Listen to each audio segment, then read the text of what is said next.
Imagine sitting in like a brightly lit room in Vienna. It's June 2022. Hmm. And gathered around this table are 8 people who, you know, on paper, they have absolutely nothing to do with one another. Right. On one side of the table, you have 4 Bukharan Jews, and on the other side, 4 Muslims from Afghanistan. A fascinating setup. Right. And the air in the room is probably, I don't know, a little tentative, maybe a little polite, Hmm. because they are there to participate in a reading group organized by a researcher specifically to read classical Persian poetry. Yeah, like the beautiful, intricate works of Omar Khayyam. Exactly. So as the reading begins, a Bukharan Jewish woman named Karen, she sits back and she's listening to the Afghan strangers across the table read aloud, Yeah. and suddenly she just freezes. Oh, yeah. Because the words that are washing over the table, they're entirely familiar to her. She realizes they're speaking her language. Yes.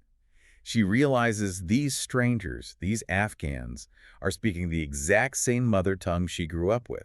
I mean, for her entire life, she thought the language her grandmother spoke was, exclusively a Jewish dialect. Right. She called it Bukhari. Exactly, Bukhari. Yeah. She had absolutely no idea that it was essentially the same Persian language spoken by the Muslims sitting just a few feet away from her.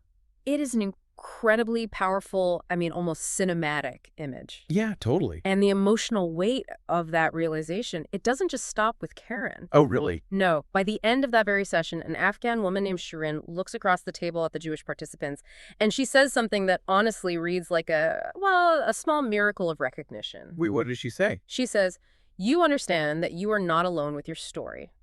Oh, wow. Right. That right there, that profound moment of a shattered boundary, that is the beating heart of the research we are diving into today. I love that. Yeah. Anthropologist Ariane Sadjed captured this in her incredible work. It was published in History and Anthropology, and it's titled Recovering a Mutual Language.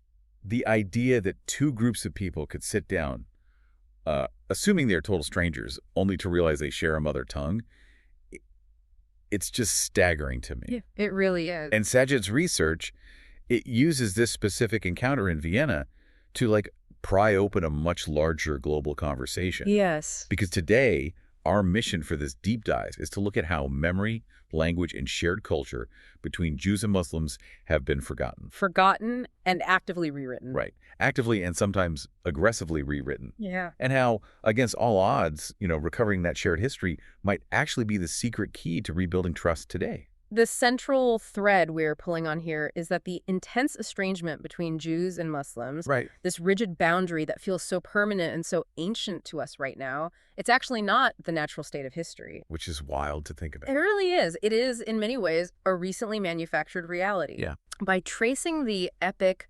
multi-generational journey of Bukharan Jews, right, from the Emirate of Bukhara in Central Asia all the way to modern-day Austria, we get a front-row seat to the mechanics of human identity. To see how it's built. Exactly. We see exactly how identities shift, how they harden, and how they mutate under extreme political and social pressure. It kind of makes you wonder about your own family history, doesn't it? Oh, absolutely. I mean, for you listening right now, think about it. How many of the deeply held traditions that you consider your core identity, the things that make you, you, how many of them are actually just recent survival tactics? That's a great question. Right. Things your grandparents or great-grandparents invented or maybe adapted just to survive in a brand new environment. It's a slightly unsettling thought, honestly. It is, but it's crucial for understanding Karen and Shirin in that room. Definitely. So, okay, let's unpack this. I want to pull apart this poetry room experiment a little more. Because the implications of Karen not recognizing the origins of her own language are just fascinating to me. Yeah, let's get into it. How does an entire community just forget where its mother tongue comes from? It sounds impossible. Right, because Karen literally had never heard Tajik or Afghan Persian spoken in a way that connected the dots for her. No, she hadn't. She just thought, this is Bukhari, this is what my Jewish family speaks, end of story. To understand the mechanics of that kind of cultural amnesia, and honestly, the sheer speed at which it happens. Because it was fast, right? Extremely fast. We have to look at the massive disruptions these communities faced over just 2 generations. Right. You have to remember, These are two communities that shared a homeland, a rich literature, and a language for centuries in Central Asia. Centuries of shared history. Exactly. But then you introduce the Soviet era. Oh, right. Yeah, during the 20th century, the indigenous languages of Central Asian Jews were systematically displaced by Russian. Okay, so the state steps in. Right. The Soviet machine aggressively promoted Russian as the language of upward mobility. It was the language of the intelligentsia, the language of education and of public life. Right, so the mother tongue gets basically pushed out of the public square and retreats into the home. Exactly. Bukhari was relegated entirely to the private sphere. Wow. It became the language spoken by the grandmothers in the kitchen. Yeah. It was no longer the language of commerce or literature or the streets. That makes so much sense. And then the second massive disruption hits. Which is? Migration. Ah. When these Bukharan Jewish families eventually migrated out of the Soviet Union to places like Austria or Israel, that dominant Russian language was replaced yet again. Like German or Hebrew, I'm guessing. Exactly. This time by German or Hebrew. So within a very short, volatile time frame, the linguistic bridge to their Muslim neighbors was utterly dismantled. Like it was just bulldozed over. Pretty much. The language became an isolated relic. The broader context of its shared nature simply vanished from the community's collective memory. Man, I'm trying to picture what that feels like on an individual level. It's hard to grasp. It's almost like finding a locked, dusty trunk in your attic. Okay, I like this. You know it belonged to your great-grandparents, right? But you assume the key was lost forever. Right. So you just accept that whatever's inside is entirely private, maybe a little mysterious, but ultimately yours alone. Yeah. And then a complete stranger walks into your house holding the exact spare key on their keychain. Oh, that's a brilliant way to look at it. And the key fits perfectly. Yes. And the shock isn't just that the key fits. It's the sudden realization that the trunk didn't just contain isolated Jewish artifacts. Wait, what did it contain? The trunk contained a shared world. Oh, wow. Yeah. It fundamentally rewrites your understanding of what belongs to you and who you are actually connected to. That gives me chills. And to really grasp the magnitude of what was locked inside that trunk, we have to travel back to the world where that language was originally spoken. Okay, where are we going? Back to where that shared culture was forged. We need to go back to the Emirate of Bukhara. Yes. I love diving into this part of the history because it completely shatters the assumptions a lot of people hold today. We're traveling back roughly between 1785 and 1920. And the Bukharan Emirate was a place where Jews held real standing and cultural influence. Very true. Sadjed's research brings up a fascinating historical figure, Levi Babakhanov. Yes, Babakhanov. He was a highly celebrated Jewish court musician who performed for the last emir of Bukhara. He was incredibly famous in that region. And to give you listening a real sense of the historical reality of this time, there's this incredible artifact from the 19th century. Oh, the letter. The letter. It's written by Rabbi Pinchas, who is actually an ancestor of that same famous musician, Babakhanov. The context of this letter is so telling. Set the stage for us. So Rabbi Pinchas is writing to Maurice de Hirsch. Okay. De Hirsch was a very wealthy, very famous European Ashkenazi Jewish philanthropist. Like mega wealthy. Oh, absolutely. And de Hirsch had essentially heard about these quote-unquote exotic Jews living out in Central Asia. Right, out in the east. And he offered them a massive sum of money.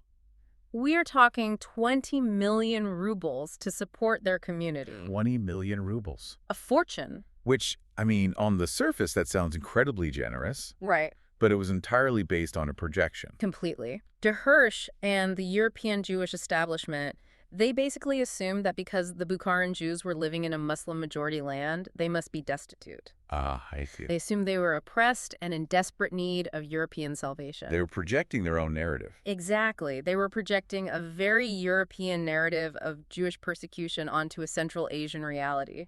And that's what makes Rabbi Pinch's response so amazing. It's iconic. He writes back and essentially says, "Thank you, but absolutely not. We don't need your money." Yeah, he turns down 20 million rubles. But the phrasing he uses is what really stops you in your tracks. Oh, read the quote. He writes that the Jewish community in Bukhara lives peacefully, quote, under the wings of the kingdom of Ishmael, the kings of grace and mercy, lovers of Israel. It's just so powerful. He explicitly states that they are loyal servants to their king, living in tranquility. He flat out refuses the European money because they simply do not fit the narrative of the oppressed victim that De Hirsch is trying to cast them in. That letter is a historical sledgehammer. Seriously. It shatters the retroactive modern assumption that Jews in Muslim-majority lands were constantly living in a state of terrified subjugation. Right. The historical reality of coexistence in the emirate was deeply, inextricably intertwined. Give me an example of that. Well, take the music, for example. Okay. Jewish and Muslim musicians, like Babakanov, they didn't just perform in separate spheres. Right. They weren't segregated. No, they performed together at the court. They actively developed the classical music tradition of the entire region, which is known as SHAS and Chabad, together. It was a joint cultural enterprise. And it went beyond just art, right? It was woven into the fabric of daily life. Absolutely. The boundary between communities in the emirate, it ran along lines of profession or, which specific town you were from. Or your family lineage, maybe. Exactly, family lineage. It did not run along an absolute hardline religious divide. Wow. Even their visual identity was shared. Really? Their clothes. Yeah. Their traditional garments were nearly identical. That's fascinating. A Jewish rabbi's white velvet coat with, intricate silk embroidery looked almost exactly like a Bukharan Muslim's traditional dress. No way. Yes.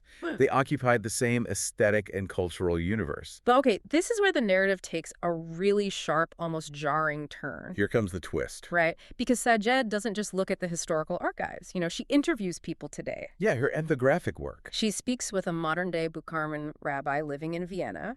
She gives him the pseudonym Rabbi Aaron. Okay. And Rabbi Aaron tells the story of Levi Babakanov, that famous court musician we just talked about. But he tells it completely differently than the historian record suggests. Yes, the re-narration is stark. Here's where it gets really interesting. Go for it. Rabbi Aaron layers on this heavy narrative of coercion. Coercion. Yeah. He claims the emir forced the musician to come play for him on Rosh Hashanah, the Jewish high holiday. Wow. He emphasizes that the Jews were totally separate from the Muslims, explicitly stating to the interviewer, of course, there was no assimilation. Shader very carefully points out that this idea of coercion, framing the act of playing for the emir on a holiday as a forced, oppressive demand rather than, a massive cultural honor. Yeah. That is a distinctly modern interpretation layered onto the past. He's rewriting it. Yes.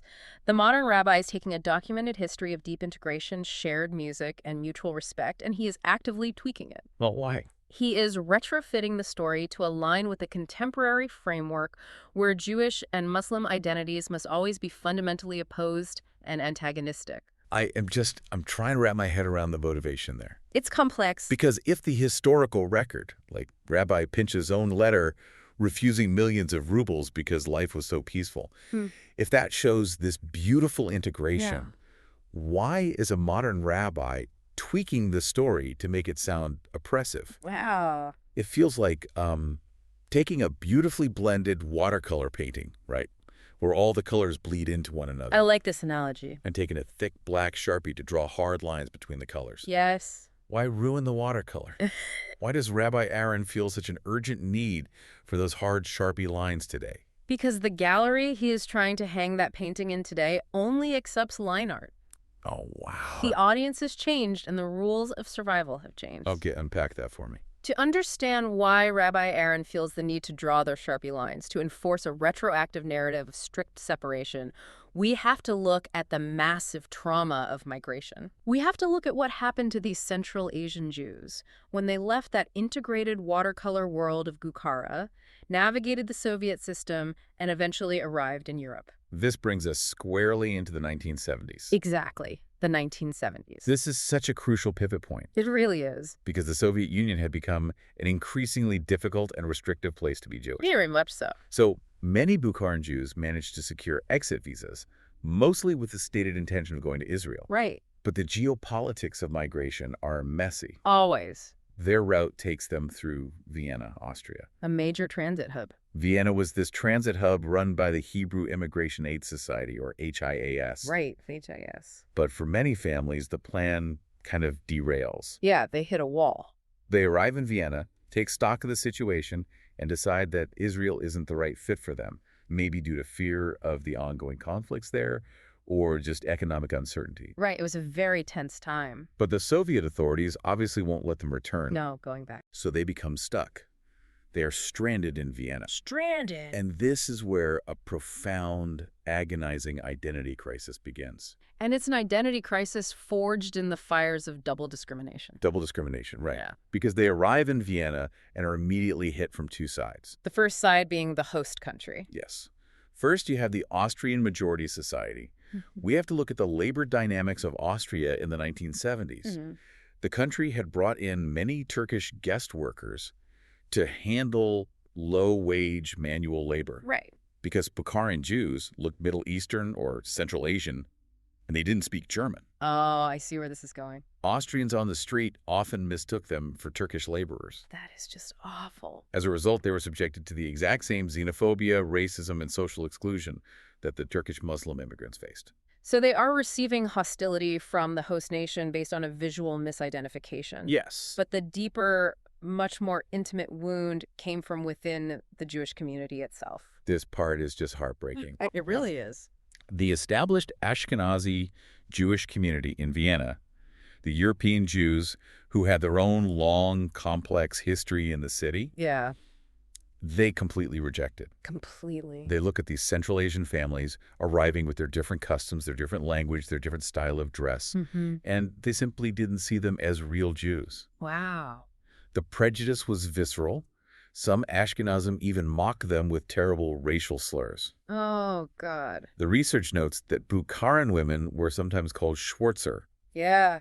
which is a derogatory German term that essentially translates to blackie. It's devastating. You have to imagine the intense psychological toll this takes. I can't even imagine. You flee the oppressive regime of the Soviet Union. Right. You end up stranded in a cold foreign city where the local population resents you because they think you are a Muslim immigrant. Yeah. And the local Jewish community, the people who are supposed to be your safety net. Your brothers and sisters. Exactly. They reject you because you don't fit their European template of what a Jew looks and acts like. It's a complete isolation. They were marginalized in community meetings, their voices were ignored, and they were cut off from the social capital of the established community. I'm trying to put myself in their shoes in 1970s Vienna. Yeah, put yourself there. You're rejected by the locals. You're mocked by the established Jewish community. You must feel entirely adrift. Desperate, even. You'd probably grasp at any institution that offered you a life raft. Exactly. Even if it meant changing how you practiced your own faith just to prove you belonged. Exactly. Survival in a diaspora community often requires adapting to the dominant culture's metrics of authenticity. Wow. Metrics of authenticity. Yeah. Now, let's look at what that European template actually was. Okay.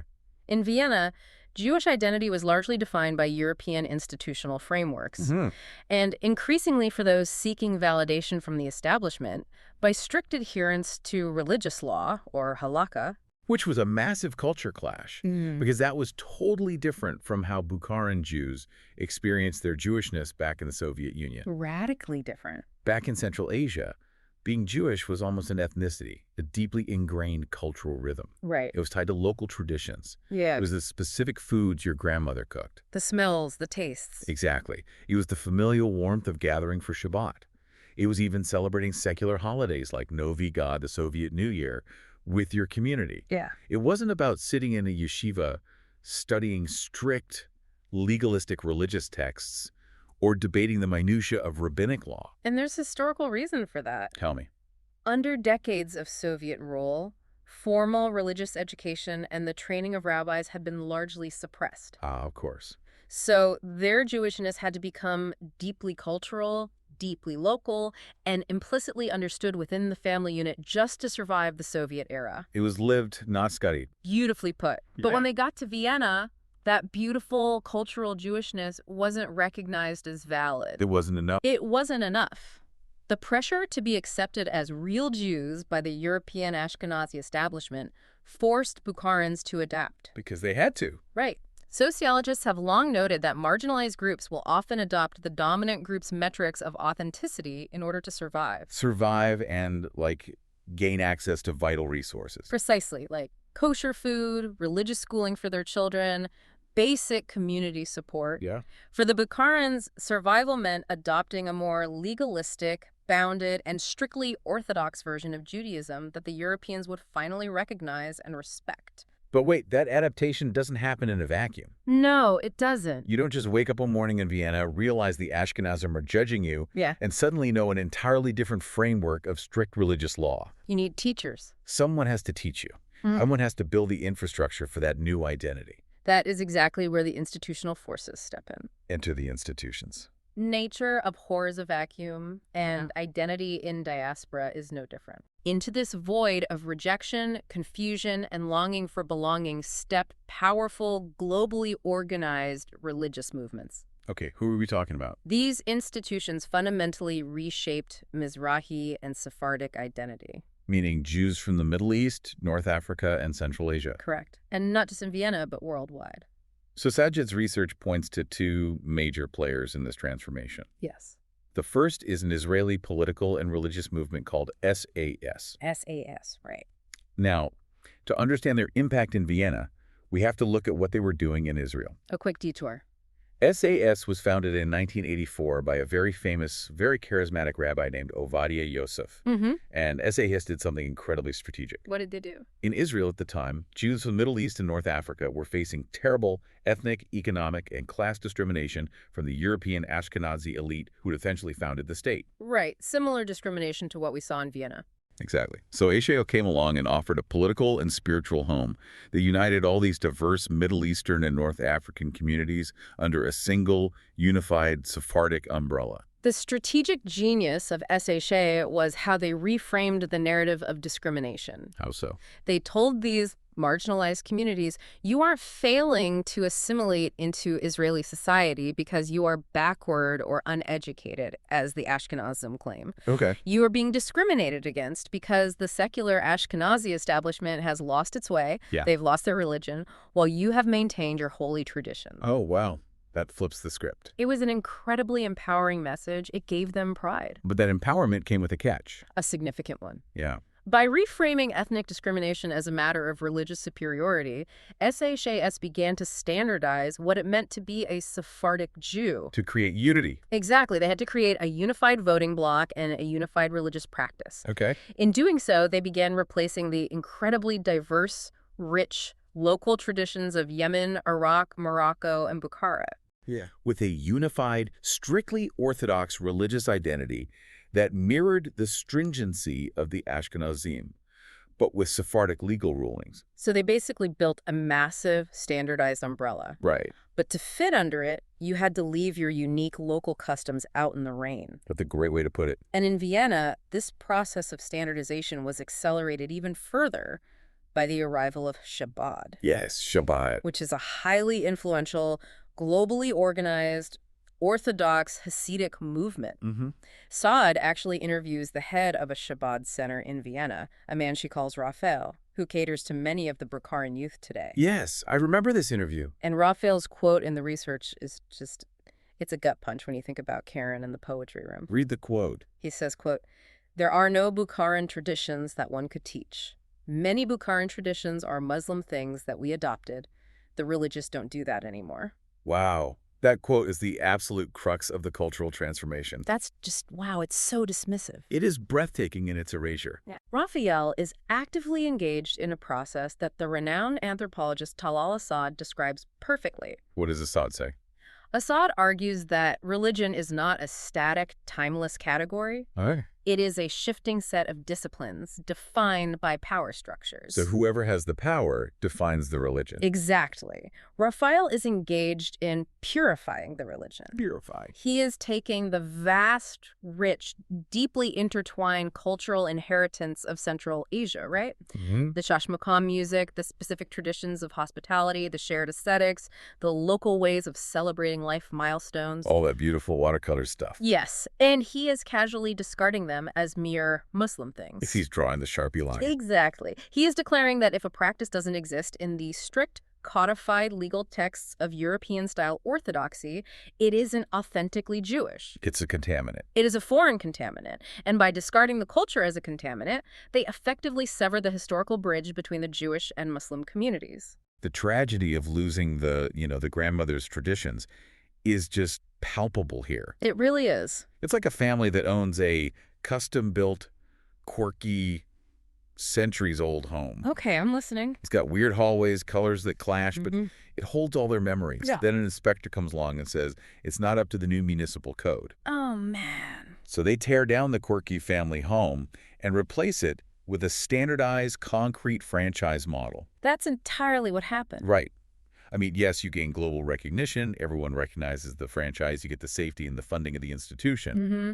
But you lose the local flavor. You lose the soul of the home. You lose the soul. I have to imagine not everyone was on board with this. Was there any pushback against this franchise model of Judaism? Yes, absolutely. You see a deep generational divide. I would assume so. Some of the older generation in Vienna deeply resent this standardization. They must hate it.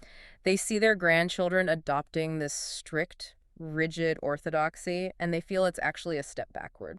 To them, it feels like an alien form of Judaism that they simply don't recognize from their lives in Bukhara. Because it is alien to them. Right. Sadjed notes that one elder in the community literally went out and built his own independent synagogue. Oh, really? Yes, just to maintain a sense of Bukharan family, music, and community outside of this new, rigid institutional framework. A sanctuary for the quirky family home. Precisely. But the tragedy is that the younger generation is navigating a completely different world. Yeah, they don't know the old home. They don't have the lived memories of the emirate. They don't remember the watercolor painting. Right. And more importantly, they are navigating a new, highly polarized political reality in modern Austria, Politics. where adopting a strict, legally bounded, and separate identity isn't just an internal community debate. What is it then?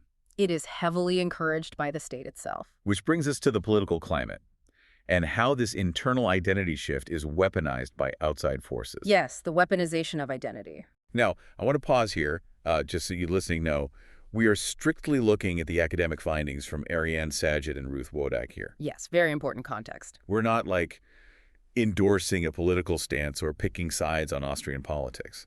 We're strictly analyzing the sociological dynamic that they reported in the text. Exactly. We are just reporting their analysis. Right.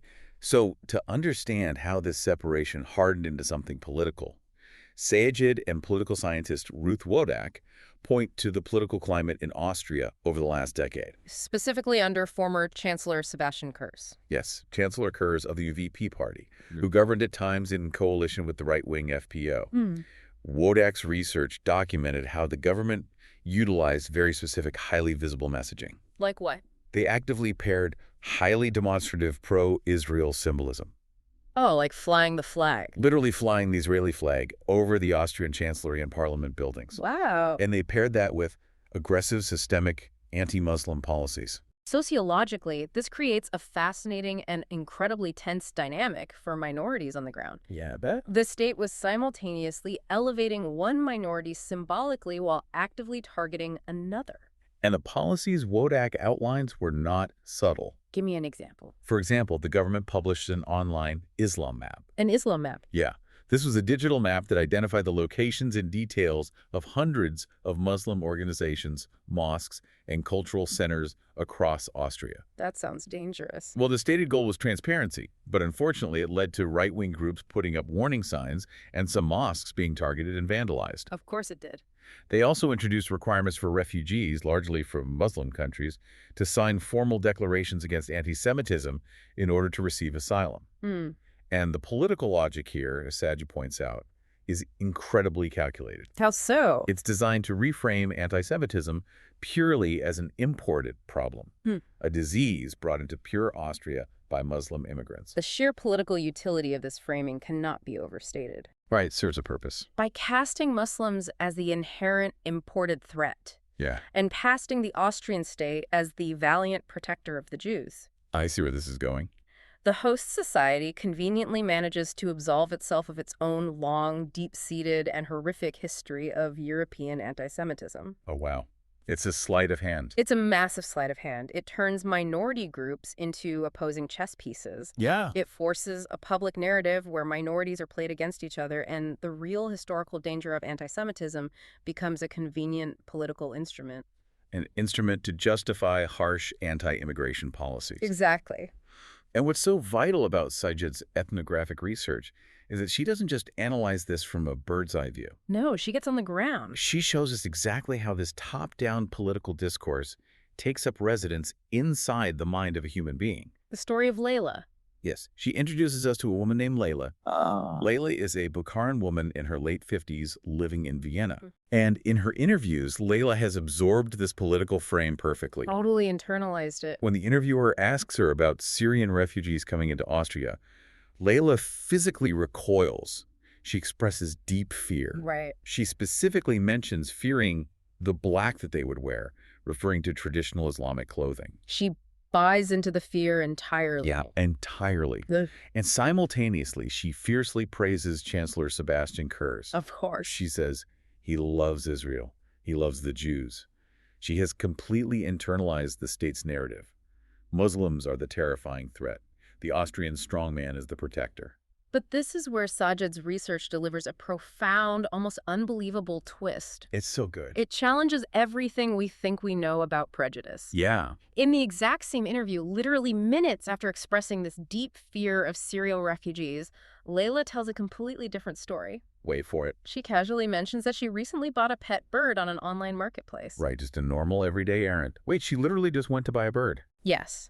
She goes to the seller's apartment to pick up the bird and discovers that the sellers are an Afghan family. Oh, wow. Now, according to the political frame she just espoused, she should be terrified. She should run away. Right. But what actually happens? What happens? She hears them speaking, and she starts speaking to them in Bukhari. Oh my gosh. She tells the interviewer with a sense of wonder, it's almost the same language. The trunk unlocks. The trunk unlocks. The Afghan family doesn't treat her as a political enemy. Right.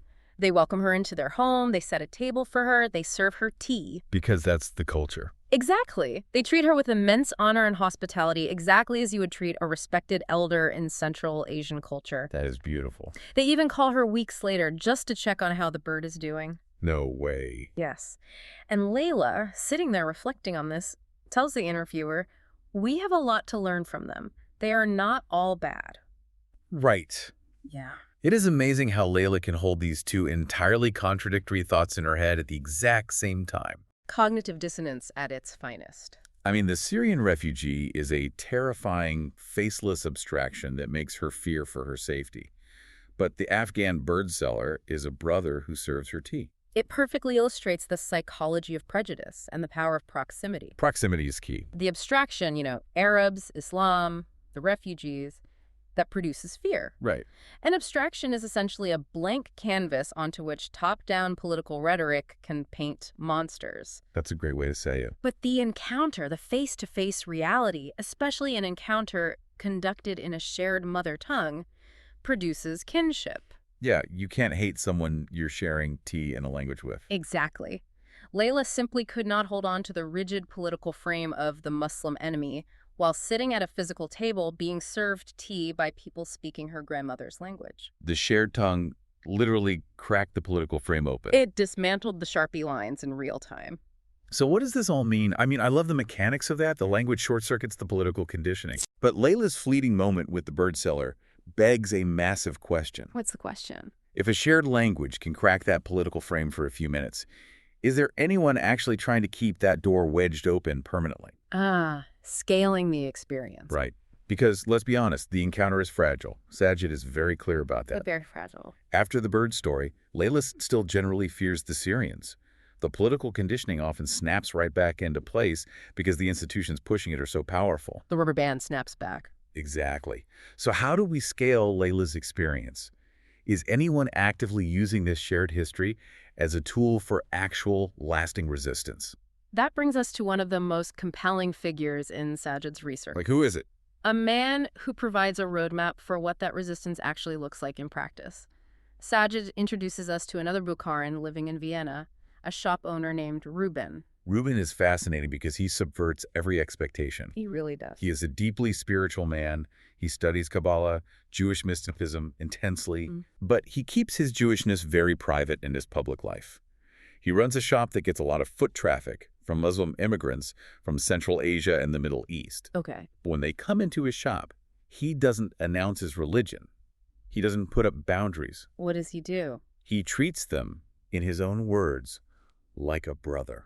Wow. He speaks their language, whether it's a dialect of Persian or Russian. He engages with them on the level of shared culture. What Rubin is doing is quietly revolutionary. Quietly revolutionary, I love that. He actively refuses to buy into the political victim narrative that the state is pushing. Right. He explicitly rejects the instrumentalization of European anti-Semitism, and particularly the Holocaust, as a tool to make Jews fear modern Muslim immigrants. He sees right through the sleight of hand. Exactly. He recognizes the political game being played, and he opts out of it entirely. He operates on a completely different geometry of relationship. Yes. And this is the core argument that researchers drawing on Sadjed's work are making today about interfaith dialogue. If we connect this to the bigger picture. Yeah, let's connect it. Most interfaith dialogue in the West, whether it's in Vienna, London, or New York, relies entirely on an Ashkenazi European template. Okay.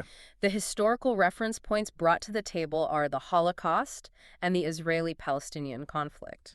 Which is completely understandable given the immense moral weight and historical trauma of those events. Absolutely. No one is denying that. Right.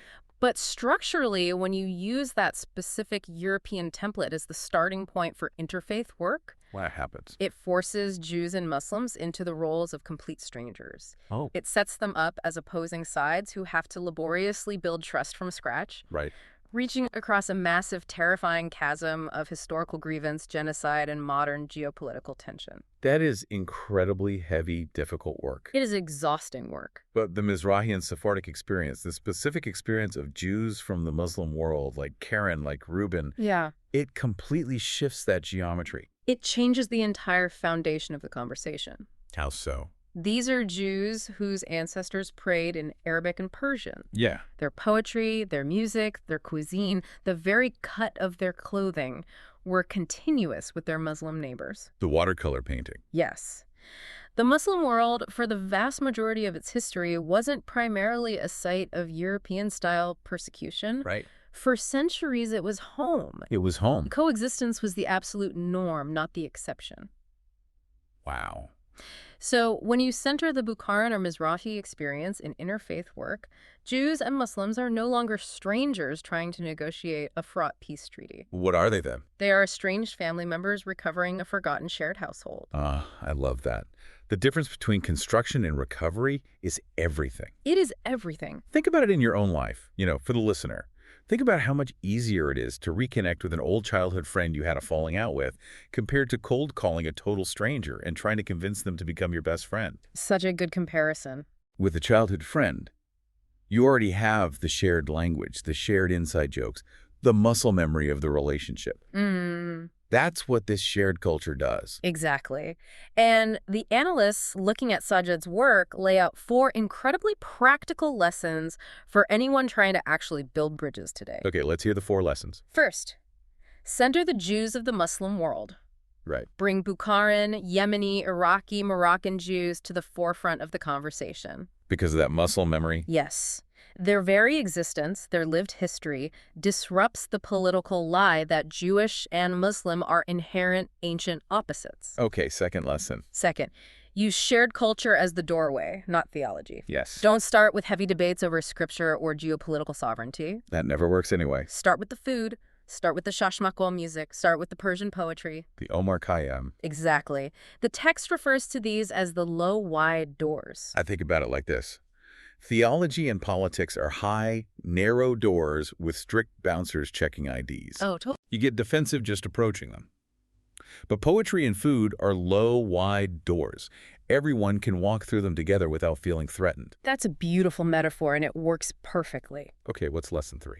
Third, name the political manipulation out loud. Say it to their faces. We have to be honest and vocal when political majorities are trying to set minorities against each other for their own electoral gain. Yeah. You have to expose the Sharpie lines for what they are. And finally, the 4th lesson, which I think is the most poignant. What's your take on it? Expect the encounter to be temporary and fragile, and do it anyway. Yes, do it anyway. Layla's moment of kinship over the bird was temporary. It didn't cure her of all her prejudices instantly. Right. She still feared the Syrians. But for an afternoon, it widened the space in her mind. It made a different kind of relationship suddenly thinkable. Thinkable is the first step. If you accumulate enough of those temporary fragile moments, You eventually wear down the cognitive isolation. You slowly rebuild the muscle memory of coexistence. We have covered an incredible amount of ground today. We really have. We started with Karen in a room in Vienna, entirely shocked to hear Afghan refugees speaking her grandmother's supposedly exclusive Jewish language, Bukhari. A truly cinematic start. We traveled back to the Emirate Bukhara, where Jewish musicians played for the emir, and rabbis proudly lived under the wings of Ishmael. The watercolor days. Exactly. We watched as that beautifully blended shared culture was dismantled by the racism of 1970s Vienna, which forced stranded Bukharan Jews to adopt European religious metrics just to survive. Force them into the mold. We saw how institutions standardized that identity, labeling centuries of shared culture as Muslim things to be discarded. And we navigated the dark waters of modern political weaponization, where the state actively pits minorities against each other. And finally, we found a roadmap in Reuben and the low, wide doors of shared cultural memory. The recovery of the household. The profound realization that we aren't building peace from scratch, we are just remembering a forgotten friendship. It is a remarkable, sobering, yet ultimately hopeful trajectory. It really is. And as we wrap up this deep dive, I want to leave you listening with a final thought to mull over. Let's hear it. We've seen today how immense geopolitical and social pressures, migration, racism, institutional standardization, and political rhetoric, how all of that can cause an entire community to literally forget its own mother tongue and actively rewrite its own history of peaceful coexistence, all in the staggering span of just 2 generations. 2 generations. It's nothing. If human memory is truly that malleable, if our deepest identities can be reshaped that quickly to serve the needs of the present, What's the question? what other ancient, unbreakable animosities in our world today are actually just recent inventions? Oh, wow. What shared languages, what shared histories are you right now being conditioned to forget? A profound question to end on. Thank you for joining us on this deep dive. Thanks for listening. Keep questioning the narratives you are handed. Keep looking for those low, wide doors. And maybe, just maybe, you'll find out that the stranger across the table has been speaking your mother tongue all along.